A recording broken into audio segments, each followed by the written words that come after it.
સત્ર 1 વાણિજ્યિક ફૂલોના પાકની ખેતી. ફૂલ પાકની ખેતીનું મહત્વ. ફૂલ પાકની ખેતી એ વાણિજ્યિક ફૂલો ઉછેર ફ્લોરિકલ્ચર નો મુખ્ય આધારસ્તંભ છે. આમાં વિવિધ પ્રકારના ફૂલ પાકો ઉગાડવામાં આવે છે, જેમ કે કાપેલા ફૂલો કટ ફ્લાવર્સ, છૂટક ફૂલો લૂઝ ફ્લાવર્સ, બીજ ઉત્પાદન સીડ પ્રોડક્શન. આ ફૂલોનો ઉપયોગ માળા, ગુલદસ્તા, શણગાર, ધાર્મિક કાર્યક્રમો અને નિકાસ માટે થાય છે.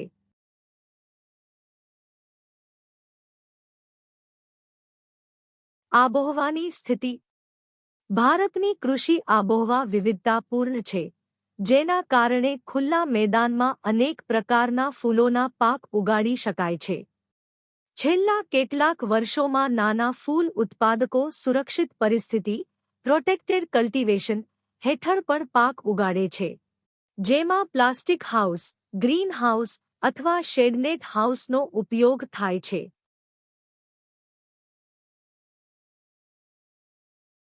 ગુણવત્તા અને બજાર. સુરક્ષિત પરિસ્થિતિમાં ઉગાડવામાં આવેલા ફૂલોની ગુણવત્તા આંતરરાષ્ટ્રીય ધોરણની હોય છે, જેને કારણે ભારતીય ફૂલો હવે વિદેશી બજારમાં લોકપ્રિય બન્યા છે. ભારતમાં લગભગ 70% ફૂલો મોટા શહેરોમાં જ વેચાય છે, કારણ કે લોકોની આવક વધતા ફૂલોના ઉપયોગમાં વધારો થયો છે. બાકી 30% ફૂલો નિકાસ માટે મોકલવામાં આવે છે. ખેડૂત માટે માર્ગદર્શિકા. વાણિજ્યિક હેતુથી ફૂલ પાક ઉગાડવા માટે ખેડૂતને નીચેના મુદ્દાઓનું જ્ઞાન આવશ્યક છે. પાકની જરૂરિયાતો અને અનુકૂળ પરિસ્થિતિઓ. સુધારેલ અને માંગ પ્રમાણેની જાતોની પસંદગી. ખાતર અને ખાતરદ્રવ્યોનો યોગ્ય ઉપયોગ. નીંદણ, જીવાતો અને રોગોનું સમયસર સંચાલન. કાપણીની યોગ્ય પદ્ધતિ અને સમય. ઉપજ પછીનું ગ્રેડિંગ, વર્ગીકરણ અને પેકેજિંગ.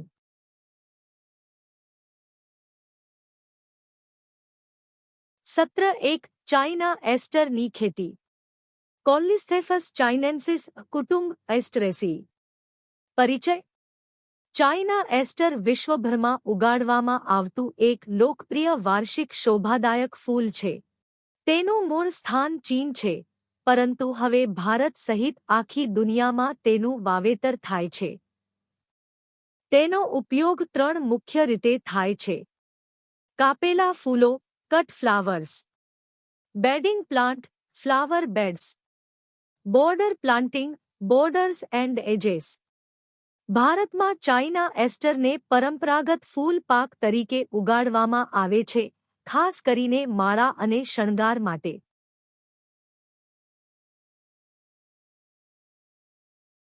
પ્રમુખ જાતો. ભારતમાં ઉગાડવામાં આવતી કેટલીક લોકપ્રિય જાતો નીચે મુજબ છે: કામિની, પૂર્ણિમા, ફૂલે ગણેશ ગુલાબી, ફૂલે ગણેશ પર્પલ, ફૂલે ગણેશ વાયોલેટ, ફૂલે Ganesh white, Shashank, violet cushion. આ જાતો તેમની રંગીન પાંખડીઓ, ઊંચી ઉપજ અને લાંબા સમય સુધી તાજગી માટે જાણીતી છે.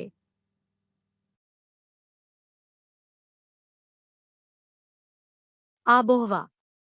ચાઇના એસ્ટર માટે મધ્યમ તાપમાન અને હળવી ઠંડીવાળી આબોહવા અનુકૂળ છે. દિવસનું તાપમાન 20 થી 30 ડિગ્રી સેલ્સિયસ. રાત્રિનું તાપમાન 15 થી 18 ડિગ્રી સેલ્સિયસ. ભેજનું પ્રમાણ 50 થી 60%. સૂર્યપ્રકાશ પૂરતો સીધો પ્રકાશ આવવો જરૂરી છે. આ પાક ઠંડી સહન કરી શકે છે, પરંતુ ભારે વરસાદ અથવા અતિ ગરમીથી નુકસાન થાય છે.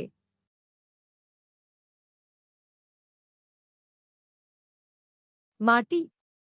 ચાઇના એસ્ટર મોટાભાગની જમીનમાં ઉગાડી શકાય છે, પરંતુ રેતીલોમ, સેન્ડી લોમ અથવા જૈવિક પદાર્થોથી સમૃદ્ધ ગોરાડુ માટી સૌથી યોગ્ય ગણાય છે.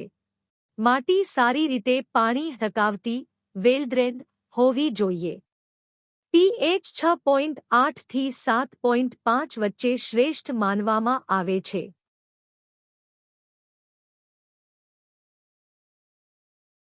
ફેલાવો.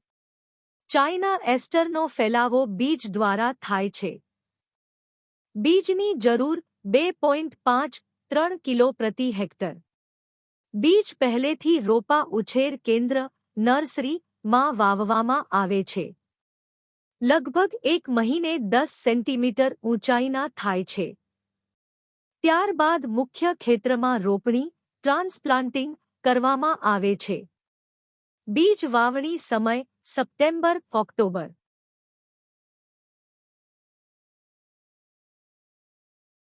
જમીનની તૈયારી. ખેતરને 30 સેન્ટીમીટર ઊંડાઈ સુધી ઓછામાં ઓછા 3 વખત ખેડવું. બીજી ખેડણી દરમિયાન 10-25 ટન પ્રતિ હેક્ટર સારી રીતે સડેલું ખાતર ખેતરમાં ઉમેરવું. જો ઉપલબ્ધ હોય તો વર્મીકમ્પોસ્ટ નો ઉપયોગ વધુ ઉત્તમ છે.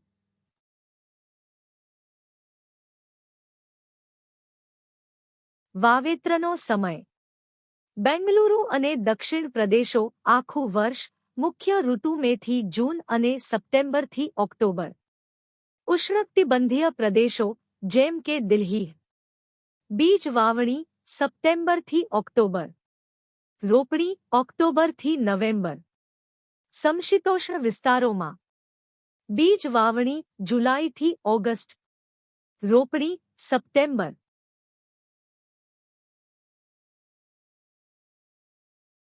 અંતર રાખવું સ્પેસિંગ. ચાઇના એસ્ટરનું અંતર જમીનના પ્રકાર અને ઋતુ મુજબ રાખવું જોઈએ. સામાન્ય અંતર 30-30 સેન્ટીમીટર અથવા 45-45 સેન્ટીમીટર. હળવી જમીન માટે 45-20 સેન્ટીમીટર. મધ્યમ જમીન માટે 60-20 સેન્ટીમીટર. ઉદ્દેશ યોગ્ય અંતર રાખવાથી છોડને પૂરતો પ્રકાશ, પોષક તત્વો અને હવા મળે છે. પરિણામે ફૂલો વધુ મોટા અને રંગીન બને છે.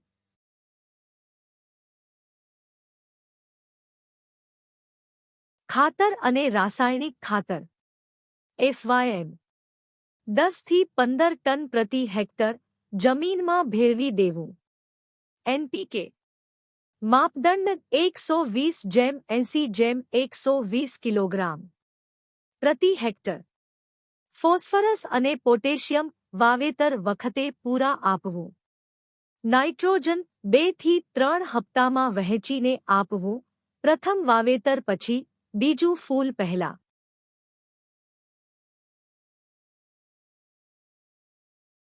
સિંચાઈ. સિંચાઈનું હવામાન, જમીન અને મોસમ પર આધારિત છે. સામાન્ય રીતે દર 10 થી 12 દિવસના અંતરે સિંચાઈ કરવી. વધારે ભેજથી બચવું નહીતર ફૂલો સડવાની શક્યતા રહે.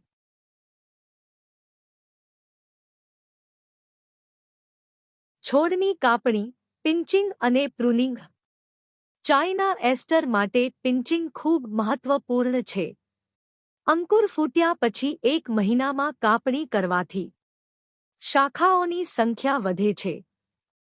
ફૂલોની ઉપજ વધારે થાય છે. પરંતુ ફૂલ આવવામાં 8 થી 12 દિવસ વિલંબ થાય છે. ખાસ કરીને ઓસ્ટ્રિચ પ્લ્યુમ પર્પલ જાત માટે અસરકારક છે.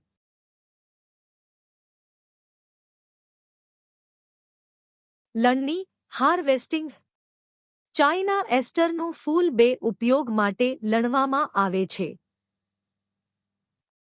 એક છૂટક ફૂલ, લૂઝ ફ્લાવર્સ. માળા, પૂજા અને સુશોભન માટે વપરાય છે. જ્યારે ફૂલ સંપૂર્ણ ખીલે ત્યારે લણણી કરવી. 2 દાંડીવાળા ફૂલ, કટ ફ્લાવર્સ. બુકે અને ડેકોર માટે વપરાય છે. જ્યારે ફૂલનો મૂળ રંગ દેખાય ત્યારે લણવું. કાપ્યા પછી તુરંત જ ઠંડા અથવા શુદ્ધ પાણીમાં ડૂબાડવું.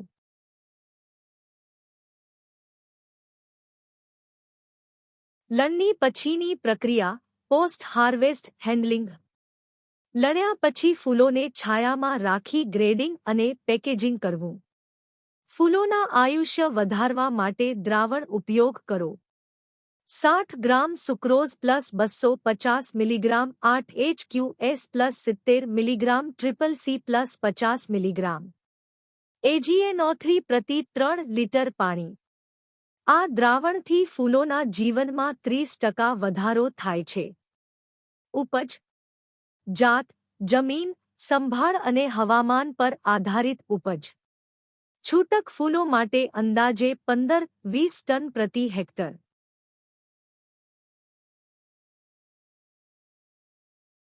જંતુ અને જીવાતો.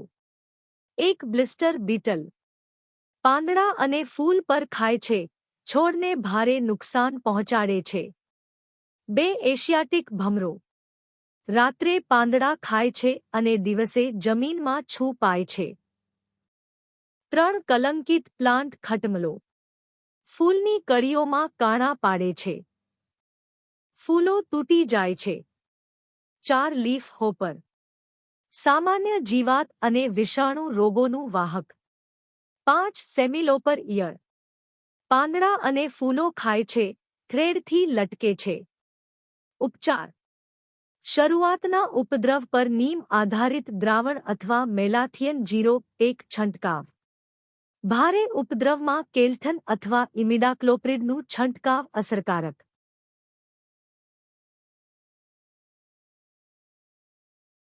મૂળ ગાંઠ નેમેટોડ. આ જીવાત છોડની મૂળ પર ગાંઠો બનાવે છે. મૂળની પોષક તત્વ શોષવાની ક્ષમતા ઘટે છે, એટલે છોડનો વિકાસ અટકી જાય છે. ગંભીર કિસ્સામાં આખો છોડ સુકાઈ જાય છે. નિયંત્રણ. જમીનમાં ફ્યુરેડાન 1 ગ્રામ પ્રતિ ચોરસ મીટર છાંટો. ત્યારબાદ જમીન હળવી ખોદી પાણી આપો, જેથી દવા જમીનમાં ઊંડે સુધી જાય.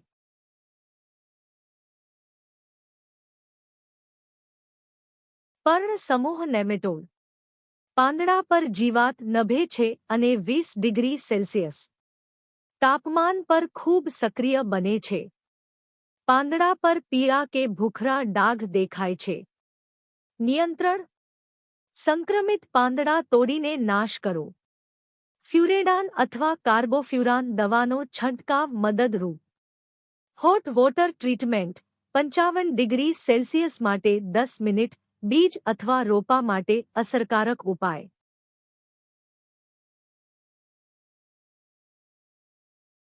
ચાઇના એસ્ટરના મુખ્ય રોગો. 1 ફ્યુઝેરિયમ વિલ્ટ. છોડ ધીમે ધીમે સુકાય છે. પાંદડા પીળા પડે છે અને ડાંખડા ભૂરા રંગના થાય છે. ઉપચાર 0.2 મેન્કોઝેબ અથવા કાર્બેન્ડાઇઝિમનો છંટકાવ.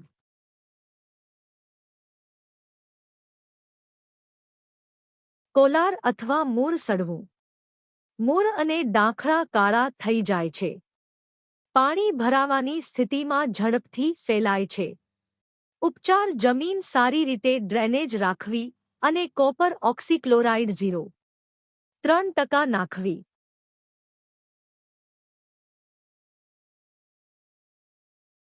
સ્ટેમ સડવું. દાંડી ધીમે ધીમે સડે છે. છોડ નીચે પડી જાય છે. ઉપચાર મેન્કોઝેબ અથવા થિરામથી માટી અને બીજની સારવાર કરવી. સંકલિત નિયંત્રણ સૂચનો. જમીનને નીંદણ મુક્ત રાખવી. બીજની વાવણી પહેલા ફંગીસાઇડથી ઉપચાર. રોગગ્રસ્ત છોડને તરત નાશ કરવો. વાવણી બાદ દર 10 થી 12 દિવસમાં છંટકાવ.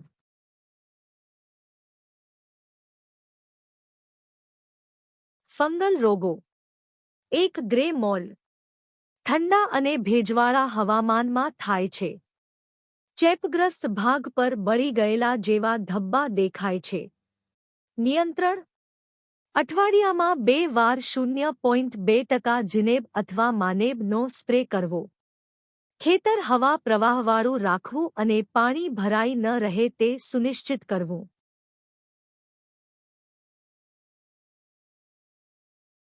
Leaf spot.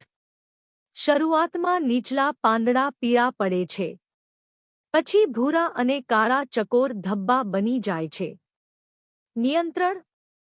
0.2% જીનેબ અથવા માનેબ સ્પ્રે કરો અઠવાડિયામાં 2 વાર. સંક્રમિત પાંદડા દૂર કરીને નાશ કરો.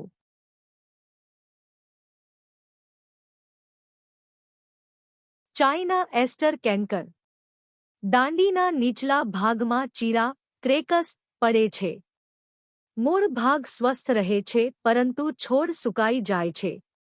નિયંત્રણ 0.2% કેપ્ટન અથવા કાર્બેન્ડાઝિમ સ્પ્રે કરો.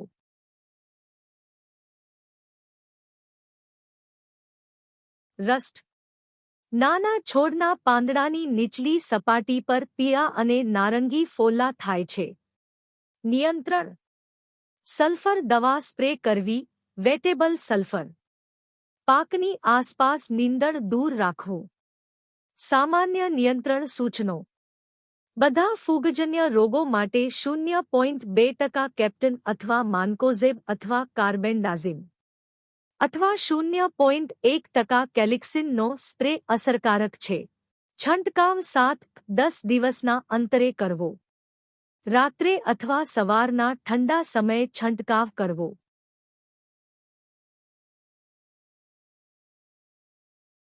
વિષાણુ રોગો viral disease. 1 chrysanthemum mosaic virus seed borne. 2 aster yellows aster yellow. 3 spotted wilt virus. 4 સર્પાકાર ટોચ. લક્ષણો પાંદડા પીળા પડવા, વિકૃતિ, અતિ નાની કળીઓ અને વૃદ્ધિ અટકવી. નિયંત્રણ ચેપગ્રસ્ત છોડને જડમૂળથી કાઢીને બાળી નાખવો. જીવાતો એફિડ થ્રિપ્સ જે વાયરસ ફેલાવે છે તેમને નિયંત્રિત કરવો. બીજની વાવણી પહેલા હોટ વોટર ટ્રીટમેન્ટ અથવા ફંજીસાઇડ ઉપચાર કરવો.